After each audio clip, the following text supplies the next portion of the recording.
ಉಡುಪಿಯ ದೀಪಕ್ ಶೆಟ್ಟಿ ಪುತ್ತೂರಿನ ಅಶೋಕ್ ರೈಗಳನ್ನು ಸೋಲಿಸ್ತೀವಿ ಅಂತ ಹೇಳಿ ಚಾಲೆಂಜ್ ಹಾಕಿ ಅದು ಏನೋ ಒಂದು ಧಮ್ಕಿ ಕೊಟ್ಟಂಗೆ ಒಂದು ಪೋಸ್ಟ್ ಹಾಕ್ಕೊಂಡಿದ್ಯಲ್ಲ.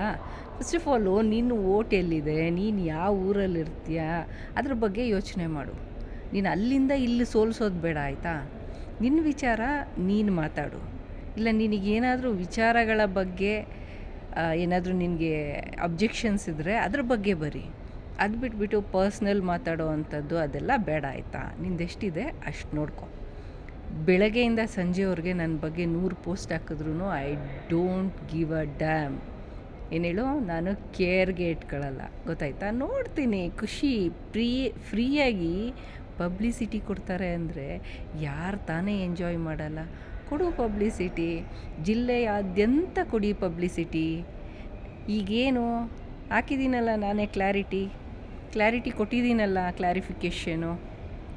ಪೋಸ್ಟ್ ಡಿಲೀಟ್ ಆದಮೇಲೆ ಗೊತ್ತಿಲ್ಲದೆ ಎಲ್ಲರೂ ಹಾಕ್ತಾರೆ ಮರಯ್ಯ.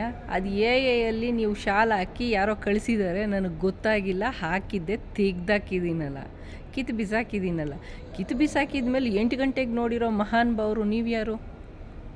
6 ಕಾಲ್ಗೆಲ್ಲ ಕಿತ್ತಾಕಿರೋ ಒಂದು ಪೋಸ್ಟನ್ನು 8 ಗಂಟೆಗೆ ನಾವು ನೋಡಿದ್ರಿ ಅಂತ ಕಂಪ್ಲೇಂಟ್ ಕೊಟ್ಟಿದ್ದೀರಲ್ಲ. ನಿಮ್ಗಿನ್ನೆಷ್ಟು ಮೊಣಕಾಲಲ್ಲಿ ಬುದ್ಧಿ ಇರಬೇಕು. ಅಲ್ಲಾದರೂ ಇದೆಯೋ ಇಲ್ವೋ ಗೊತ್ತಿಲ್ಲ, ಯೂಸ್ಲೆಸ್ ಫೆಲೋಸು. ಅದನ್ನ ಹಿಡ್ಕೊಂಡು ನೇತಾಡೋದು. ಏನು ನೋಡ್ತಾ ಇದ್ದೀನಿ ನಾನು. ಹಾಕಿದ್ದೆ ಅಂದರೆ ನಿಮ್ಮನ್ನು ನಾನು ಎಷ್ಟು ಡಿಸ್ಟರ್ಬ್ ಮಾಡಿದ್ದೀನಿ ಅನ್ನೋದು ಖುಷಿ ಆಯಿತು ನನಗೆ. ಅಂದರೆ ನಾನು ಯಾವಾಗಲೂ ಸರಿದಾರಿಲಿ ಹೋಗ್ತಾ ಇರ್ತೀನಲ್ಲ, ಅದಕ್ಕೆ ಮಧ್ಯರಾತ್ರಿ ಕೂಡ ಯಾವಾಗಲೂ 10:15 ಹಾಕಿರೋ ಒಂದು ಪೋಸ್ಟನ್ನು ಕಾದು ಕೂತು ಈ ದೇಶದ ಸೆಲೆಬ್ರಿಟೀಸ್ ಯಾರಿದ್ದಾರೆ, ಟಾಪ್ ಮೋಸ್ಟ್ ಸೆಲೆಬ್ರಿಟೀಸು, ಅವ್ರನ್ನ ಕೂಡ ಈ ರೀತಿಯಾಗಿ ವಾಚ್ ಮಾಡ್ತಾ ಇರಲ್ಲ. ಒಳ್ಳೆ ವಾಚ್ ಡಾಗ್ಸ್ ಥರ ನನ್ನ ಹಿಂದೆ ಬಿದ್ದು ಆ ಪೋಸ್ಟನ್ನು ತೆಗೆದು ಸ್ಕ್ರೀನ್ಶಾಟ್ ತೆಗೆದಿಟ್ಕೊಂಡು ನಾನು ಬೆಳಿಗ್ಗೆ 8 ಗಂಟೆಗೆ ನೋಡಿದೆ ಅಂಥೇಳಿ ಸ್ಪ್ರೆಡ್ ಮಾಡಿ ಜಿಲ್ಲೆಯಾದ್ಯಂತ ಕಂಪ್ಲೇಂಟ್ಸ್ ಕೊಟ್ಬಿಟ್ರೆ ನಾನೇನು ಹೆದರ್ಕೊಳ್ಳಲ್ಲ. ಕಾನೂನು ಬಾಹಿರ ಕೆಲಸಗಳನ್ನು ನಾನು, ಅದು ಶೈಲಜಾ ಅಮರ್ನಾಥ್ ಯಾವತ್ತೂ ಮಾಡಲ್ಲ. ದೀಪಕ್ ಶೆಟ್ಟಿ ಆ್ಯಂಡ್ ಏನವ್ರ ಹೆಸರು, ಶರಣ್ ಪಂಪೆಲ್ ಅವರು. ನೀವು ಕೂಡ ಅಷ್ಟೇ ಸರ್, ಮರ್ಯಾದೆ ಕೊಟ್ಟು ಮಾತಾಡಿ. ನಮಗೇನು ಏಕವಚನ ಬರಲ್ಲ ಅಂತಲ್ಲ, ಬೇಡ ಅಂತ. ಯಾಕಂದರೆ ಒಂದು ಸಂಘಟನೆಯಲ್ಲಿದ್ದೀರಿ, ಒಳ್ಳೆ ಚೆನ್ನಾಗಿ ಹೆಸರು ಮಾಡ್ಕೊಂಡಿದ್ದೀರಿ.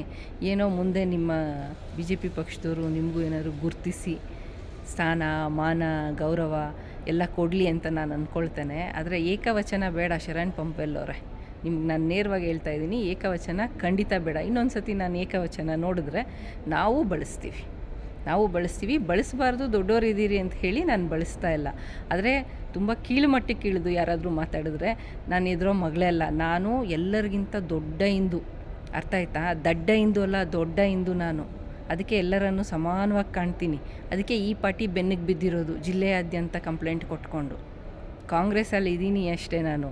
ಕಾಂಗ್ರೆಸ್ಸಲ್ಲಿ ಇದ್ದವ್ರು ಯಾರೂ ಹಿಂದೂಗಳಲ್ಲ ಅಂತ ಹೇಳೋ ಹಕ್ಕು ನಿಮಗಿಲ್ಲ, ಆಯಿತಾ. ನಿಮಗೆ BJP ಅವ್ರು ಏನು ಮಾಡಿದ್ದೀರಾ ಹಿಂದೂಗಳಿಗೋಸ್ಕರ? ಏನು ಮಾಡಿದ್ದೀರಾ? ರಾಮ ಮಂದಿರದಲ್ಲಿ ಕೂಡ ಹಣ ದೋಚಿದ್ದಾರೆ, ಇವತ್ತು ಸ್ಕ್ಯಾಮ್ ಮಾಡ್ಕೊಂಡಿದ್ದಾರೆ. ಅದ್ರ ಬಗ್ಗೆ ಯಾಕೆ ಬಾಯಿ ಬಿಚ್ತಾ ಇಲ್ಲ? ಯಾಕೆ? ನಾವು ದೇಣಿಗೆ ಕೊಟ್ಟಿದ್ದೀವಿ ಸ್ವಾಮಿ, ನಾವು ಕೇಳ್ತೀವಿ. ಕೇಳಬಾರ್ದು ಅಂತ ಏನಾದ್ರು ಇದೆಯಾ? ಎಷ್ಟಿದೆಯೋ ಅಷ್ಟು ಮಾತಾಡಬೇಕು. ನಿಮ್ಮದು ಅಬ್ಜೆಕ್ಷನ್ ಇದೆಯಾ? ಹೌದು, ಹಾಕಿದ್ದೆ ನಾನು. ಗೊತ್ತಾದ್ಮೇಲೆ ಡಿಲೀಟ್ ಮಾಡಿದ್ದೀನಲ್ಲ, ಒಪ್ಕೊಂಡಿದ್ದೀನಲ್ಲ. ಹೌದು ಹಾಕಿದ್ದೆಪ್ಪ, ಗೊತ್ತಾಗಲಿಲ್ಲ ಅದು ಫೋಟೋ ಅಂತ. ಈಗ ನಾನು ಈ ಶಾಲ್ ಹಾಕ್ಕೊಂಡಿದ್ದೀನಿ, ಯಾವನೋ ಒಬ್ಬ ಈ ವಿಡಿಯೋ ತೆಗೆದುಬಿಟ್ಟು ನನಗಿನ್ಯಾವುದೋ ಶಾಲ್ ಹಾಕ್ದ. ಈಗ ನೋಡಿ ನಾನು ಹಣೆಗೆ ಬೊಟ್ಟಿಟ್ಕೊಂಡಿದ್ದೀನಿ, ಈ ಬೊಟ್ಟು ತೆಗೆದುಬಿಟ್ರು, ನನಗಿನ್ನೇನೋ ಮಾಡಿದ್ರು, ಒಂದು ಕ್ರಾಸ್ ಇರೋ ಚೈನ್ ಹಾಕ್ಬಿಟ್ರು. ಅವೆಲ್ಲ ಹೆಂಗೆ ಗೊತ್ತಾಗತ್ತೆ? ಗೊತ್ತಾದರೆ ಖಂಡಿತವಾಗಿಯೂ ಯಾರೂ ಹಾಕಲ್ಲ. ಬಂತು ಮೆಸೇಜು, ತುಂಬ ಕಡೆ ಬಂತು. ಒಂದು 4-5 ಜನ ಹಾಕಿರೋದು ನೋಡಿದೆ ಫೇಸ್ಬುಕ್ಕಲ್ಲಿ, ಆಮೇಲೆ ವಾಟ್ಸಪ್ ಗ್ರೂಪ್ಗಳಲ್ಲೂ ಬರ್ತಾಯಿತ್ತು. ಸೊ ಹಾಕಿದ್ದೀನಿ ಅಷ್ಟೇ. ಹಾಕಿದ ಮೇಲೆ ಅದು ರಾತ್ರಿ ಬೆಳಿಗ್ಗೆ ಆಗೋಷ್ಟೊತ್ತಿಗೆ ಡಿಲೀಟ್ ಆಗಿರೋದನ್ನು ಇಷ್ಟು ಒಂದು ನಿಮಗೆ ಸಂಕಟ ಆಗ್ತಾಯಿದೆ ಅಂತಂದರೆ, ನೀವು ಮಾಡಿರೋ ತಪ್ಪುಗಳಿಗೆ ಅದೆಷ್ಟೇ ಫೈರ್ಗಳು ಬೀಳಬೇಕು, ಅದೆಷ್ಟು ಕೋಮು ದ್ವೇಷ ಬಿತ್ತಾ ಇದ್ದೀರಿ. ಇವತ್ತು ನನ್ನ ವಿರುದ್ಧ ಇಷ್ಟೊಂದು ದೊಡ್ಡದಾಗಿ ಗಲಭೆ ಎಬ್ಸೋಕ್ಕೆ ಪ್ರಯತ್ನ ಪಡ್ತಾ ಇದ್ದೀರಲ್ಲ ಶರಣ್ ಪಂಪೆಲ್ ಅವರೇ. ನಿಜವಾಗ್ಲೂ ನಿಮಗೆ ಅಲ್ಲೊಬ್ಬ ಹೆಣ್ಮಗಳು ಹತ್ಯೆ ಆಗಿದೆ, ಅದ್ರ ಬಗ್ಗೆ ಕನ್ಸರ್ನ್ ಇದೆ ತಾನೆ? ಕನ್ಸರ್ನ್ ಇದೆ, ಹೋಗಿದ್ದೀರಿ, ಇಲ್ಲ ಅಂತ ನಾನು ಹೇಳಲ್ಲ. ಅದೇ ರೀತಿ ಇನ್ನೊಬ್ಳು ಹೆಣ್ಮಗಳಿಗೆ ನಾವು ತೇಜೋವಧೆ ಮಾಡಬಾರ್ದು, ಈ ರೀತಿಯಾಗಿ ಕಂಟಿನ್ಯೂಸ್ ಆಗಿ ಕರೆ ಕೊಡಬಾರ್ದು ಅನ್ನೋದು ನಿಮಗೆ ಗೊತ್ತಾಗಲ್ವಾ? ಒಂದು ಡಿಲೀಟ್ ಆಗಿರೋ ಪೋಸ್ಟಿಗೆ ನಾನೇನಾದರೂ ಇಲ್ಲ ಅದೇ ಸತ್ಯ ನನಗೆ ಗೊತ್ತಿದ್ರೂ ನಾನು ಆ ಹುಡುಗನನ್ನು ಬಜರಂಗ ದಳ ಅಂತಲೇ ಹೇಳ್ತೀನಿ ಅಂತ ಏನಾದರೂ ಹೇಳಿದ್ನ? ಇಲ್ವಲ್ಲ. ಇಲ್ಲ, ಬಜರಂಗ ದಳ ಹುಡುಗ ಅಲ್ಲ ಅಂದಿದ ತಕ್ಷಣ ಡಿಲೀಟ್ ಮಾಡಿದ್ದೀನಲ್ಲ. ಏನೋ ನಾನೇ ಆ ಪೋಸ್ಟರನ್ನು ಕ್ರಿಯೇಟ್ ಮಾಡಿಬಿಟ್ಟು ನಾನೇ ಎಡಿಟ್ ಎಕ್ಸ್ಪೋರ್ಟು ನಾನು ಅಂತ ಹೇಳಿಬಿಟ್ಟು ಮಾಡೋಂಗೆ ಮಾಡ್ತಿರಲ್ಲ. ಬೇಕು ಏನಾದರೂ ದ್ವೇಷ ಇರಬೇಕು. ಈ ಪಾರ್ಟಿ ದ್ವೇಷನ ಇದು ಒಳ್ಳೆಯದಲ್ಲ. ನಿಜವಾಗ್ಲೂ ಒಳ್ಳೆಯ ಬೆಳವಣಿಗೆ ಅಲ್ವೇ ಅಲ್ಲ.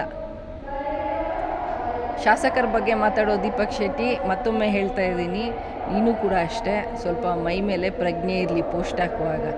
ಏನು ಅವಳು ಇವಳು ಅವನು ಇವನು ನನಗೆ ಬರಲ್ವೇನೋ? ದೀಪಕ್ಕ, ನಂಗೆ ಬರಲ್ವಾ ಮಾತಾಡೋಕ್ಕೆ? ನಾನು ಅಂತೀನಿ ಏನೋ ದೀಪಕ್ಕ ಅಂತ. ನನಗಿಂತ ದೊಡ್ಡೋ ನೀನು, 4 ಕತ್ತೆ ವಯಸ್ಸಾಗಿದೆ ನಿನಗೆ, ಉಗಿಸ್ಕೋತಿಯಲ್ಲ.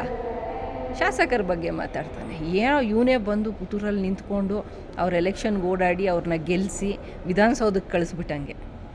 ನೆಕ್ಸ್ಟ್ ಇವನಿಲ್ಲ ಅಂದರೆ ಯಾರೂ ಗೆಲ್ಲಲ್ಲ ಎಲೆಕ್ಷನ್ನು. ಇವನಿಂದನೇ ಗೆಲ್ತಾ ಇರೋದು ಇಡೀ ರಾಜ್ಯದಲ್ಲಿ. ಇವನು ಯಾರು ಗೆಲ್ಲಬೇಕು ಅಂದ್ಕೊಂಡ್ರೆ ಅವ್ರು ಗೆಲ್ತಾರೆ, ಯಾರು ಸೋಲ್ಬೇಕು ಅಂದರೆ ಅವ್ರು ಸೋಲ್ತಾರೆ ಅಲ್ವಾ ದೀಪಕ್ ಶೆಟ್ಟಿ?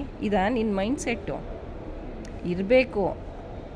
ನಾವು ಟೀಕೆ ಮಾಡ್ತೀವಿ, ಒಂದು ಮಟ್ಟಕ್ಕೆ ಟೀಕೆ ಮಾಡ್ತೀವಿ, ಏನು ತಲೆ ಮೇಲೆ ಇರಲಿ. ಎನಿವೇಸ್ ಫ್ರೆಂಡ್ಸ್, ಈ ವಿಡಿಯೋ ದೀಪಕ್ ಶೆಟ್ಟಿಗೆ ರೀಚ್ ಆಗೋವರೆಗೂ ಶೇರ್ ಮಾಡಿ. Thank you for watching this video. Thank you.